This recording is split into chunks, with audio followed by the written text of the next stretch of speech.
पुण्यात्माओं, आपका सौभाग्य है, आप जी को ये वचन सुनने को प्राप्त हुए हैं। अब पुण्यात्माओं, जब तक हम सतगुरु की शरण में नहीं आते तब तक हम केवल व्यवहारिक बातें ही सुनते हैं समाज संसार से, और वो केवल एक उदर पूर्ति का ही ज्ञान होता है, वो केवल उदर पूर्ति का ही जानकारी होती है। वो परमात्म ज्ञान नहीं, आत्म ज्ञान नहीं।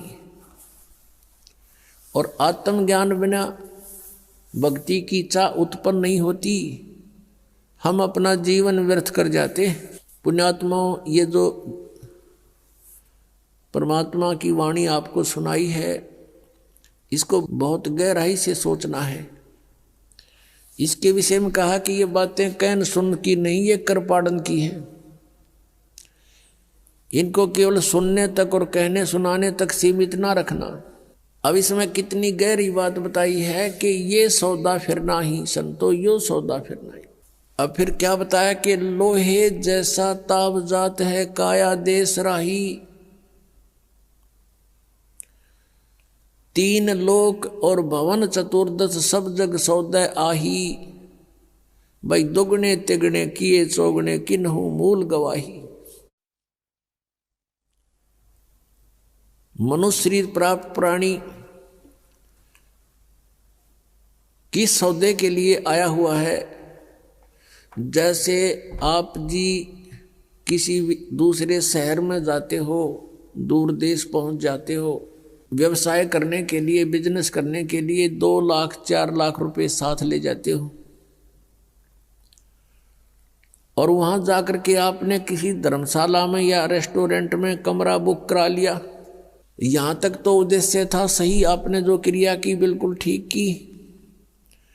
आगे वहां जाकर के उस पूंजी से जो आप मूल धन लेकर गए थे, उससे आपका उद्देश्य था कि व्यवसाय करूं और उसके दुगने तिगने चौगने करूं, 4 लाख के 12 लाख बनाऊं, दुगने करूं 8 लाख बनाऊं। तो उसके लिए प्रयत्न करना चाहिए था। अगर ऐसा करते हो तो आप सही उद्देश्य की पूर्ति कर रहे हो। यदि ऐसा नहीं कर रहे हो, क्या कर रहे हो? जैसे 4 लाख रुपये कोई लेकर गया, रेस्टोरेंट में कमरा बुक करा लिया और खावे पीवे सो जावे, घुट्टी लावे, फिल्म देखे, बढ़िया माल खावे और सो जावे, सारा दिन इधर उधर सैर सपट्टे करता रहे, तो उसकी जो मूल पूंजी थी वो नाश हो रही है, प्रतिदिन घट रही है। और आगे उसका बिजनेस है नहीं, कोई व्यवसाय कर नहीं रहा, तो एक दिन वो 4 लाख रुपए उसके नष्ट होंगे और वो कंगाल होकर के उसको रेस्टोरेंट वाले भी धक्का मार देंगे, बाहर निकाल देंगे। वो निर्धन हो गया, वो कंगाल हो गया।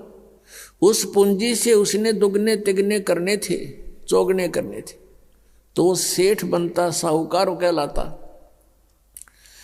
आप जी यहाँ आए हो श्वास रूपी पूंजी लेकर, मनुष्य जीवन के जो श्वास, इसकी बहुत कीमत है। परमात्मा कबीर साहब जी कहते हैं, कहता हूँ कई जात हूँ, कहूँ बजा के ढोल, और श्वास जो खाली जात है भाई 3 लोक का मोल। एक मनुष्य जीवन के श्वास की इतनी कीमत है। 3 लोक, पृथ्वी लोक, स्वर्गलोक और पाताल लोक, इतना इनकी कीमत भी इतना कीमत है, इनके बराबर इसकी कीमत समझ लो एक श्वास की। और हम इसका सदुपयोग ना करके दुरुपयोग कर रहे हैं, तो इतनी पूंजी हम बर्बाद कर रहे हैं। इतनी वैल्यू है एक मनुष्य के श्वास की। मनुष्य का जीवन श्वासों से निर्धारित है, और हम इसका सदुपयोग ना करके कितना व्यर्थ कर रहे हैं। तो क्या बताते हैं, ये सौदा करना था, अपने श्वासों की जो सिमरण करना था, जिह्वा से भी जाप करना था, परमात्मा का नाम रटना था। ऐसा ना करके हम इसका दुरुपयोग कर रहे हैं। तो कहते हैं, लोहे जैसा ताव जात है काया देश राही, जैसे लोहे को गर्म कर देते हैं भट्ठी में और कारीगर उसको तुरंत निकाल करके उसके ऊपर चोटें मारता है और उस गरम गरम पर चोट मार के वो जो चाहे सो बना सकता है, जिस उद्देश्य के लिए गर्म किया गया वो लोहा।